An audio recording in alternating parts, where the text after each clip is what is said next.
রহমানির রহিম। আসসালামু আলাইকুম। আজকে অন্যরকম একটা ভিডিও নিয়ে চলে আসলাম। আজকে কোনো রান্না বাড়ার ব্লগ দিব না, আজকে দিব নিম পাতা ঔষধি গাছ, সেটার একটা ভিডিও। এই পাতা খেয়ে আমি কি কি উপকার পেয়েছি সেটা তোমাদের সঙ্গে শেয়ার করব।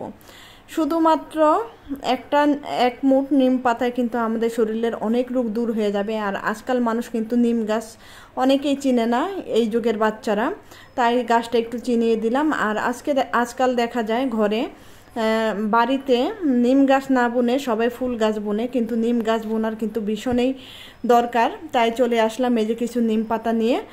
আর আজকে আমি বলবো নিম পাতার কি গুণাগুণ, কিভাবে খেতে হয়, কিভাবে সংরক্ষণ করবে তোমরা। সবার আগে আমি নিম পাতাগুলো ভালো মতো বেছে নিতেছি। আর এই বর্ষার সিজনে কিন্তু প্রচুর নিম পাতা পাওয়া যায়। এই দিনে তোমরা চাইলে নিম পাতা সংরক্ষণ করে রেখে দিতে পারো।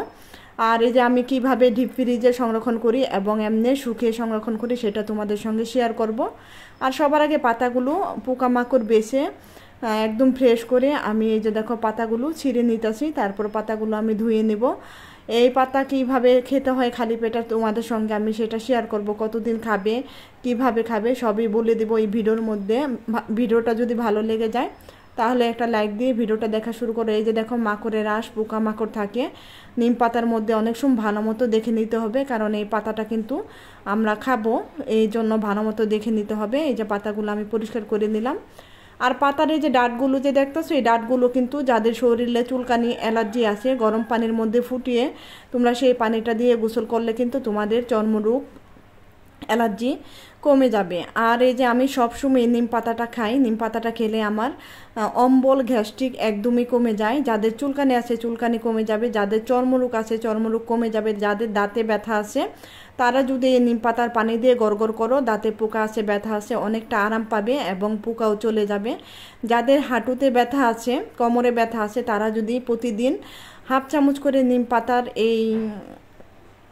পাতার রস বা নিম পাতায় যেভাবে আমি ব্লেন্ড করব সেটা যদি পানিতে মিশিয়ে খাও তাহলে কিন্তু সেই ব্যথা চলে যাবে। এই যে দেখো আমি ব্লেন্ড করার জন্য নিম পাতাগুলো দিয়ে একটু পানি দিয়ে কিন্তু খুব সুন্দর করে খুব সহজে ব্লেন্ড করে নিলাম। এই যে দেখো এখন আমি কিভাবে সংরক্ষণ করব সেটা তোমাদের সঙ্গে শেয়ার করব। এক বাটি নিম পাতা এখন আমি কিছু রোদ দিয়ে শুকাতে দিব আর কিছু ডিপ ফ্রিজে রেখে দিব। যখন আমার মন চাবে তখনই বের করে আমি হাফ চামচ করে খাবো।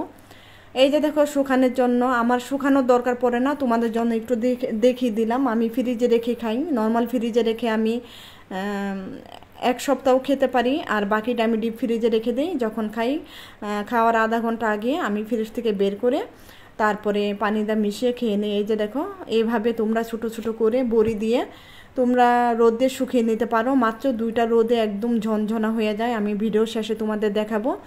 ততক্ষণ নিম পাতাগুলো শুকাতে থাক। প্রচুর টাটকা রোদে এই নিম পাতাটা একদিনে শুকিয়ে যায়, 2 দিন হলে ভালো হয়, তাহলে আর ফাঙ্গাস পড়ে না। আর এইভাবে তোমরা শুকিয়ে কৌটায় ভরে রেখে দিতে পারো। খালি পেটে ঘুম থেকে উঠে প্রতিদিন 2-3টা বড়ি খেয়ে নিতে পারো। আর এই যে আমি ডিপ ফ্রিজে কীভাবে সংরক্ষণ করবো, একটা রাখবো নর্মাল ফ্রিজে 7 দিনের জন্য, একটা রাখবো ডিপ ফ্রিজে। আর এটা খেলে তোমরা তো জানোই, আমি বলে দিলাম কি কি হয়। আমার গ্যাস্ট্রিক একদমই থাকে না, আমার গ্যাস্ট্রিকের ওষুধ কিনে খেতে হয় না। যাদের মুখে ব্রণ আছে তারা যদিও একটানা 3 মাস খাও তাহলে ব্রণ চলে যাবে। চর্মরোগ যাদের আছে তারা যদি 3 মাস খাও, 3 মাসের বেশি খাবে না, আবার তখন মাঝে দেখা যাবে গ্যাপ দিবে। একটানা বেশি খাওয়া ভালো না। এই যে দেখো প্রতিদিন আমি খালি পেটে হাফ চামচ নিয়ে তারপরে এভাবে আমি পানিতে মিক্সড করে একদম গিলে খেয়ে নিই। তোমরা যদি এভাবে না পারো পানি দিয়ে রস করে 1 চামচ করে প্রতিদিন খেয়ে নিতে পারো, কিংবা বড়ি 2-3টা বড়ি নিয়ে পানি দিয়ে খেয়ে নিতে পারো। তোমাদের দেখে দিলাম পদ্ধতি, 3টা পদ্ধতি। আর যাদের মুখে ব্রণ আছে, চর্মরোগ, তারপরে দাঁত, অ্যালার্জি, সম্পূর্ণ রোগ একদম গোড়া থেকে উঠে যাবে, 100% গ্যারান্টি। তোমরা 3 মাস একটানা খেয়ে দেখবা, তারপরে গ্যাপ দিবা 1 মাস কিংবা 2 সপ্তাহ গ্যাপ দিয়ে আবার তোমরা খাওয়া শুরু করো যদি আবার হয়। কিন্তু আমি গ্যারান্টি, একদম লাইফ গ্যারান্টি, একদম নাড়ি থেকে গোড়া থেকে উঠে যায়। এত উপকার এটা। আমি আজকে থেকে খাই না, প্রায় 6-7 বছর ধরে আমি এটাই খাই। আমার গ্যাস্ট্রিকের টাকা আমি বাঁচিয়ে নেই এটা খেয়ে, আমার গ্যাস্ট্রিকের আর কি ওষুধ খেতে হয় না। আর এই যে দেখো শুকানোর পরে একদম সুপারির মতো ঝনঝনা হয়ে গেছে। আর এখন এটাকে আমি একটা কৌটায় ভরে সংরক্ষণ করে রেখে দিতে পারবো।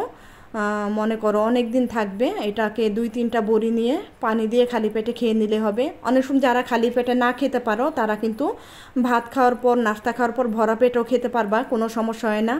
আমি খালি পেটে মনে না থাকলে যখন খুশি তখনই আমি খেয়ে নিই, আমার কোনো সমস্যা হয় না। আমি দেখা যায় ভরা পেটেও খেয়ে নিই। আর তিতা না, তোমরা খেতে খেতে অভ্যাস হয়ে যাবে। আগে কিন্তু তিতা আমি সহ্য করতে পারতাম না, এখন আমার খুবই উপকার হয়। তো আজকের মতো এখানে শেষ করব। সবাই ভালো থাকবা, সুস্থ থাকবা।